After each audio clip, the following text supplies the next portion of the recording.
talk a little bit about stress personality types? Can you tell us Yeah. about that? Yeah, so that kind of came out of the Ayurvedic, and maybe I'll just go through a few minutes of what Ayurveda is for those that Sure. have never Yeah. maybe heard of it. So it's spelled Ayurveda.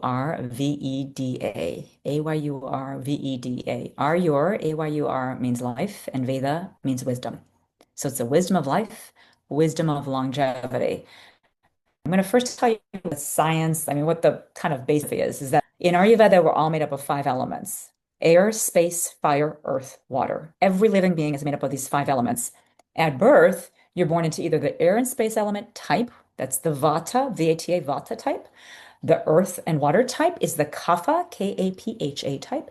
And then the water and fire type is the Pitta, P-I-T-T-A. So it's Vata, Pitta, Kapha.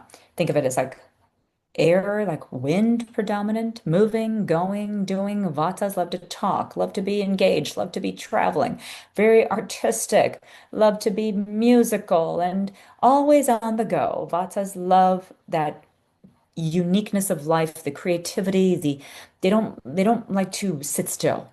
There's always like interest and curiosity with Vatas. And if you're at a, gathering, they're the ones that are talking the most. That's the Vata. You can tell right Okay. away. Pitta. Medium frame, Vatas tend to be smaller frame, more muscular, more determined, more driven. They're the competitive ones. And pickleball players or tennis players or pizzas are the ones that are like, yeah, yeah, yeah, really into the point, the score. They love competition. They're also very driven. They love organizing things. If you're someone that loves to organize things, pizzas just the fire allows you to see things. So you can actually get things done. You can and you sometimes are like, can't you just do this? This is so easy because you can see how to do something. So pizzas are a little bit kind of little, sometimes have a little arrogance to them, but they're very like intelligent and clear. Kapha, grounded, bigger body frame, not necessarily bigger in terms of they're not obese or fat. They just have a bigger frame.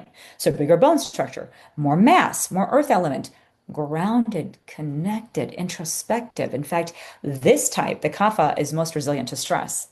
You Hmm. could scream at a kapha and they're like, eh, okay. They just let it roll off of them. They're letting it roll. They're so earthy. They're like, fine. And they're like, God, she's really stressed out. They're I'm very not Kapha. calm. I I'm can not. tell just I've got a little bit that's to not me. me. Yeah, Yeah. I'm working on bringing my kapha up. But so kaphas tend to, if you're that person that you're just kind of calmer, you just tend to be more introspective, a thinker, a deep thinker, bigger, kind of oftentimes bigger, rounder faces, bigger eyes, bigger teeth. I have some kapha features. So the goal is you're going to try to think about like, who was I at birth? Was I born as a kapha? I feel like I have pitta symptoms now. And they start getting all confused by taking the dosha quizzes. And after doing this for 20, 30 years, I've realized, you know what? It's better to know where you are now. And why is Yeah. it a stress personality? It's basically my system, when it gets too vata, it's not good to be out of alignment in any of these three. Too vata, what happens? I get too excitable. I Mm. get anxious. I Mhm. start talking really fast. My neck gets tight. I go into freeze state. I start to get Mhm. tension headaches. I start to get constipated. Air and space element creates wind. I get gassy and bloated. And so vatas go into the state of constipation and anxiety. So if Mhm. that's you, that's kind of your stress personality state. If the pitta state goes out of alignment, you got fiery. So think of fire energy heating. So body gets hot, mind gets hot, your sharpness, you start to get irritable and hot-headed versus airheaded. We talk about this, like we joke around about airheaded. This one's so airheaded. That actually comes from Vata energy, is airheaded. The Pitta is hot-headed, right? And then this nausea, reflux, migraine, classic migraine behind the eyes. That's what Botox injections here, right? A lot of the behind the eye is linked to liver gallbladder and linked to heat, excess heat in the body and in the gut, especially the gastric upper gut. Too much, unfortunately, CGRP and inflammatory peptides up in the upper gut triggers, the rising of the humors up to the head. This is talked about in ancient wisdom that when you have inflammation and heat in the gut, it's going to trigger your head and create inflammatory peptides in the head. So that's how pitta, classic pitta is actually a migraine presentation. And then Okay. kapha, earthy, yeah. So vata, you think more tension headache. Mm-hmm. Pitta, you think behind the eyes, you think more migraine. And then when you get to kapha, earthy, that's more that heavy, sluggish, depressed. That's like the sinusy headache, the congestion, the Mm-hmm. pain with bending forward, feeling heavy and bloated. And so each type has a gut connection, and each stress personality type has a mind connection. So I want you to know that both the mind and the gut are one in Eastern medicine. We don't separate. Does that make Yeah, yeah. So if somebody identifies with kapha, pitta, or vata, then do you think that their path to migraine recovery is different based on what dosha they're in right now? I realized for myself and with seeing patients is that people move into certain different states. Like you mentioned, you can move into the Vata state, you can move into Pitta. Sometimes you can be Vata Pitta, sometimes you can be Pitta Kapha. There's combinations. And what happens is you want to know the origin first. What was the state that got out of alignment first? And then what is out of alignment now? And in terms of improving it, that's where it gets a little bit tricky, but it's like you want to bring the highest state down first. So if Okay. I'm really irritable, I'm so edgy and irritable, you know, then when it comes to food item or something to drink, I'm going to think of aloe vera juice. I'm going to think of coconut water because those are Hmm. cooling.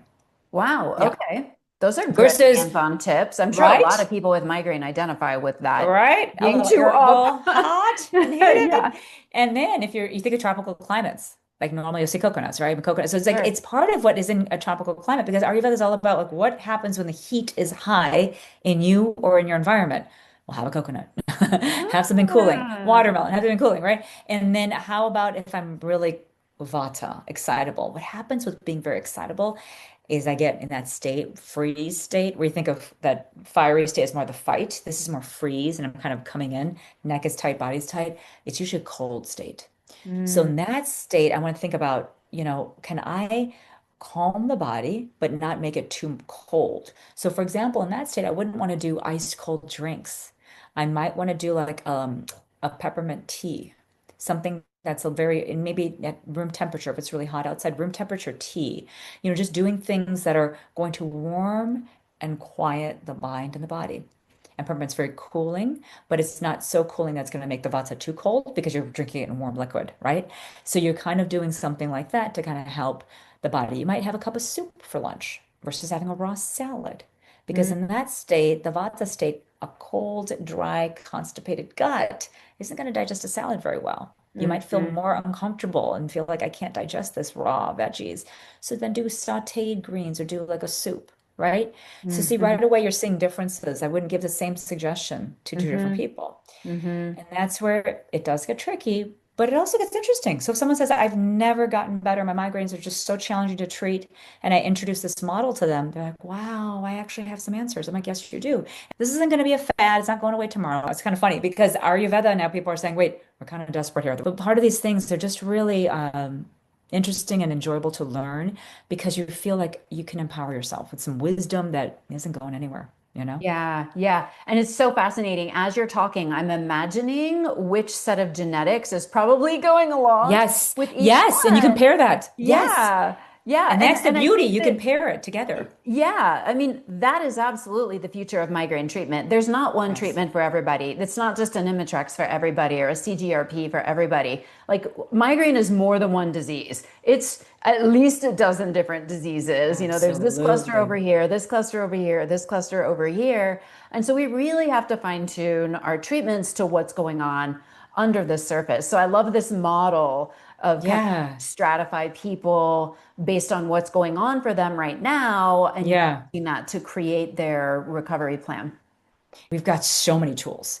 We've Yes. got so many tools to Yeah. offer everybody, right? And it's just about allowing yourself to think a little bit out of that Western way of thinking. Got to move Hmm. out of that conventional. It's really enjoyable then once you learn these things to figure out those pieces, right? And solve the puzzle and then say, now I get. And you know what? I think of that line, Socrates, an unexamined life is not worth living. Because I'd Hmm. say to myself, it gets kind of fun. I keep saying fun because it's fun to get to know yourself. And Yeah.